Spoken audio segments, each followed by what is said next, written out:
Instantanément, je me suis souvenu de ce que racontaient les témoins de ces expériences de mort imminente qui disaient qu'ils étaient la plupart du temps sortis par le haut de leur crâne, qu'ils avaient vécu cette fameuse expérience, que maintenant beaucoup de personnes connaissent, et qui sont revenus ensuite dans leur corps, complètement transformés par cette expérience qui restera pour toujours l'expérience la plus importante de toute leur vie. Le 25 août 2001, j'étais en Corse, puisque nous passions tous les étés en Corse avec mon ex-mari. Et je faisais beaucoup de plongées sous-marines à l'époque, avec la bouteille. Et à 40 mètres, je joue, en arrivant, je m'assois dans le fond, je joue avec le sable. Alors il y a tout qui se décolle, le plancton, les petits poissons qui viennent, c'est vachement joli. Et en passant entre deux gros rochers, eh bien, j'étais la dernière des 4. Et en passant entre ces rochers, alors que les 3 autres n'ont rien eu, moi j'ai aspiré de l'air et c'était de l'eau salée. Donc à 40 mètres, on panique un peu, enfin beaucoup même.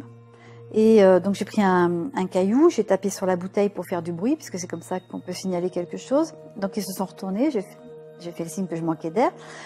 Donc on est venu me donner de l'air avec un autre embout de bouteille. Donc la personne a pris mon embout et moi m'a donné le sien.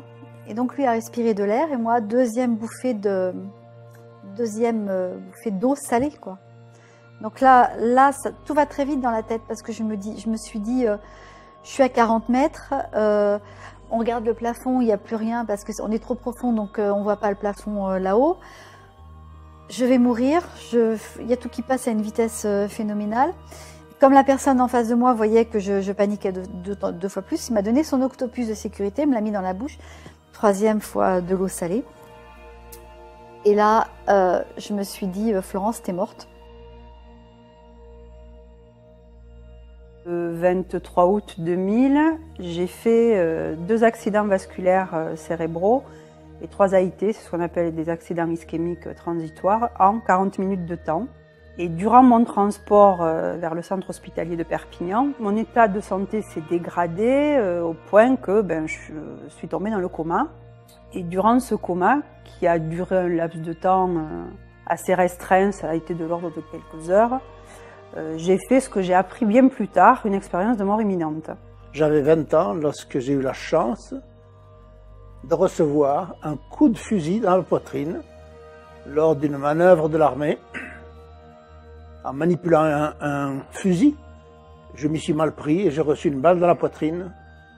Et cette balle m'a abîmé complètement le foie, un poumon, le diaphragme et des tas d'autres choses annexes. Il n'empêche que j'ai failli mourir et je suis rentré dans cet hôpital et je suis tombé dans une espèce de coma. Et là, il y a eu un moment de grâce qui est arrivé, magique, un moment d'amour aussi, où je me suis décorporée, c'est-à-dire que je me suis sentie décollée de ce corps physique, comme je dis toujours, vous savez, comme on décolle un timbre d'une planche à timbre, quoi. C'est parti tout seul. Et je me suis retrouvée à côté de moi-même, à 40 mètres, me sentant à côté. Alors, mon corps physique était sur mon côté gauche, j'étais debout, mais à la fois je me voyais, vous avez cette vision à 360 degrés qui fait que pas la peine que je me retourne. Et à ce moment-là est arrivée une brume supralumineuse, un peu sur ma droite, dans laquelle je me suis engouffrée, sans me poser de questions d'ailleurs, dans laquelle je me suis sentie tellement bien, tellement en sécurité, alors que j'étais en train de mourir. Et je suis partie dans cette énorme sphère lumineuse, pleine d'amour, pleine de sécurité. Et là, j'ai entendu, si tu veux, regarde-toi. Mais je vous ai dit, c'est pas la peine, je ne pouvais pas me regarder, je me voyais, je me sentais, je me voyais. Je voyais bien, j'étais à genoux, les autres étaient à genoux devant moi en train de me secouer. Et là, tout a été très vite. J'ai senti 2 bras très forts qui m'ont soulevée et j'étais allongée dedans. Je suis partie à une vitesse extraordinaire, non pas en hauteur, mais plutôt en ligne droite. Je suis passée dans un tunnel, ce fameux tunnel, mais je ne suis pas restée trop longtemps dans ce tunnel, où j'ai pu croiser mon grand-père paternel, qui était docteur en pharmacie, qui ne croyait en rien, et pourtant il était là. Donc j'ai pu le croiser, il m'a fait signe de continuer mon chemin. Et là, je suis arrivée dans une immense pièce, et dans cette pièce, il y avait un banc, un grand banc devant moi.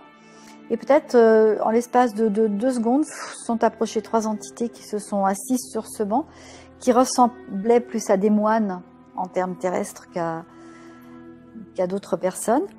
Et mon guide spirituel s'est mis à côté de ces 3 guides-là, qui étaient assis sur le banc. Celui du milieu s'est redressé, m'a regardé et m'a dit « Qu'est-ce qu'on fait de toi maintenant ?» Je me suis retrouvée dans une ambiance très cotonneuse. Je n'avais plus du tout la conscience en fait de mon corps. Vous êtes quelque chose, vous n'avez plus du tout la notion de votre enveloppe corporelle. Vous êtes enfin moi en particulier, j'étais quelque chose d'évanescent, quelque chose qui est entre le solide et le gazeux là. Et j'étais dans un silence, mais alors quelque chose d'absolu. Il n'y avait pas un bruit. J'ai vu une ligne blanche, très blanche, très luminescente. Au bout de cette ligne blanche, il y avait un halo lumineux, mais très doux. Et dans ce halo lumineux, il y avait des silhouettes. Et ces silhouettes, c'était des silhouettes humaines, hein, je voyais assez bien les contours. Je ne savais pas, par contre, je ne distinguais pas si c'était des hommes ou des femmes. C'était des silhouettes. Et moi, j'étais déjà dans un bonheur, dans quelque chose, dans une paix, dans un bien-être extraordinaire, qu'on ne connaît pas ici, hein, que j'ai jamais connu ici, même dans mes moments de bonheur les plus intenses. Et ces gens-là, ils étaient encore plus heureux que moi. Et ils m'attendaient, c'était une évidence. Ils étaient là pour moi. J'ai décidé de m'approcher de ces gens-là. Et en même temps, j'avais conscience que si je franchissais cette ligne blanche, je reviendrais jamais, je reviendrais pas. Et ce qui m'a le plus marqué, c'est qu'à ce moment-là, c'est qu'en fait, j'avais aucun regret, aucun remords, aucune tristesse, rien du tout.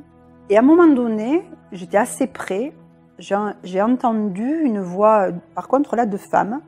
Alors entendre, c'est pas le terme vraiment exact, c'est quelque chose qui s'impose à vous, comme un peu de la télépathie. Et cette voix m'a dit on ne te veut pas.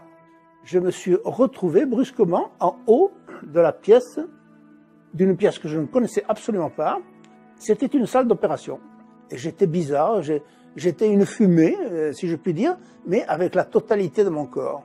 Je suis passé au-dessus de ce corps qu'on était en train d'opérer. Je suis passé au-dessus de ses pieds, je suis remonté au-dessus de ses pieds, je suis redescendu au bout de la salle d'opération et je suis rentré dans un trou noir qui montait, une espèce de tunnel, disons-le. Et en même temps que je vous en parle, je le vois, j'y suis. Je suis à l'intérieur et je suis arrivé dans un espace noir. Il m'a semblé, au fond, distinguer, loin, mais loin, distinguer une lueur, une vague lueur. Et en même temps qu'elle s'approchait de moi, elle était d'une puissance colossale. Plus elle venait vers moi, plus je sentais que cette lueur m'aimait. Et moi, j'ai dit, je reste. Alors, c'est vrai que j'ai des enfants, j'ai 3 filles, j'avais de la famille, j'ai de la famille, etc. Mais dans ce cas-là, c'est égoïstement parlant, on n'y pense pas, on ne pense pas à ceux qui restent, on va penser au bien-être dans lequel on est et dans lequel on veut rester, quoi. Et puis à ce moment-là, ils m'ont réincorporé dans mon corps terrestre. Mais j'étais encore sous l'eau, bien évidemment, puisque eux étant à 40 mètres, quand on fait de la plongée, on ne remonte pas comme ça, comme une flèche, quoi. Donc ils remontaient par étapes, donc ils ne faisaient pas de palier, mais ils remontaient tout doucement comme ça. Et ils m'ont réincorporé alors que je devais être à 15-16 mètres, peut-être 17, je ne me souviens plus bien. Donc ils m'ont réincorporé par la tête. Et ça m'a fait comme un grand bang, ça a résonné très fort, très fort, et puis je me suis sentie remise dans mon corps comme dans un gant, doigt de pied par doigt de pied, doigt par doigt, etc. Et j'ai ouvert les yeux, Et là, j'étais sous l'eau, quoi. Et en face de moi, donc il y avait la tête de la personne qui me remontait. Et j'ai dit, mais c'est pas possible que je sois encore sous l'eau, quoi. En même temps, je percevais des milliers d'informations au millième de seconde. On est quelque chose de sensitif, mais alors à la puissance 10 000, quoi. J'ai vu réellement ma tombe. Il n'y avait pas de doute, hein. C'était bien mon caveau, tout seul. Avec 2 enfants devant, c'est pas les miens, mais ils me sont très très proches, qui pleuraient, qui étaient alors malheureux comme les pierres, qui étaient très tristes, qui étaient désespérés. Et moi j'étais là, je les voyais et je me disais, mais il faut pas qu'ils soient malheureux, ils devraient être super contents parce que moi j'ai jamais été aussi bien de ma vie. Je vais être là, je vais toujours les voir grandir, évoluer, je les perdrai jamais de vue, je serai toujours là. Mais je n'ai aucun moyen de leur faire savoir que je vais continuer à les voir, que je serai là.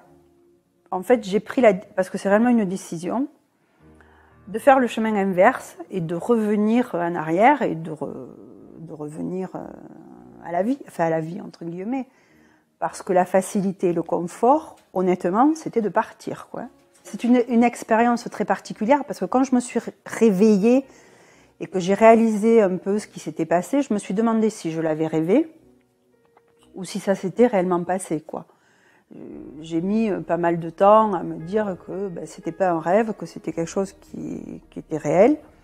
Et disons que cette lumière m'a entouré. Elle s'est approchée de moi, elle m'a entouré, tout en me laissant derrière une porte de sortie, que j'ai traduit ça comme une éventualité pour que je puisse retourner si d'aventure j'en avais envie. Mais j'étais tellement heureux, pourquoi serais-je parti de ce bonheur que j'avais, que je découvrais en même temps que moi. Car terrestre, sur la terre, on ne peut pas avoir un bonheur aussi grand. Et nous avons eu un dialogue ensemble. Ce n'était pas un dialogue avec des mots, c'était plutôt télépathique, je ne sais trop comment dire. Nous avons parlé. Et près de cette lumière, brusquement, je me suis rendu compte que j'avais la connaissance. Mais la connaissance totale, la connaissance de tout. Des mathématiques, alors que je suis nul en mathématiques, des mathématiques, de l'avenir, de l'histoire, de la botanique. Je savais tout. C'est tout ce que j'ai vu. C'est tout ce que j'ai compris. Mais brusquement, cette lumière s'est éloignée de moi. Elle s'est éloignée, et puis brusquement, je me suis rendu compte que ce n'était pas la lumière qui s'éloignait, que c'était moi qui reprenais le chemin du tunnel.